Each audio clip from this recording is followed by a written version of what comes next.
વલસાડ તાલુકાના કાંજર રણછોડના ભેખલા ફળિયા premier league ટુર્નામેન્ટનું આયોજન કરાયું। કાંજર રણછોડ ભેખલા ફળિયા પ્રીમિયર લીગ ટુર્નામેન્ટનું આયોજન કરવામાં આવ્યું હતું। ટુર્નામેન્ટમાં 8 ટીમોએ ભાગ લીધો હતો। શરૂઆતમાં ભેખલા ફળિયાના ગ્રામ પંચાયતના સભ્ય શ્રીમતી ટીનાબેન નીતેશભાઈ પટેલ દ્વારા દીપ પ્રાગટ્ય કરી ટુર્નામેન્ટની શરૂઆત કરવામાં આવી। ટુર્નામેન્ટની ફાઇનલ અને રનર્સઅપ ટીમને રોકડા તથા ટ્રોફી આપવામાં આવશે। કાંજર રણછોડ ભેખલા ફળિયાના એકતા માટે ટુર્નામેન્ટનું આયોજન કરવામાં આવે છે। આ ટુર્નામેન્ટ છેલ્લા 5 વર્ષથી ચાલતી આવેલ છે।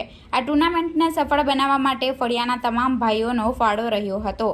ટુર્નામેન્ટમાં ભેખલા ફળિયાની બહેનોને અનેરો ઉત્સાહ જોવા મળ્યો હતો। ટુર્નામેન્ટમાં ભેખલા ફળિયાના તમામ સભ્યો દ્વારા પ્રીતિ ભોજનની પણ વ્યવસ્થા કરવામાં આવી હતી।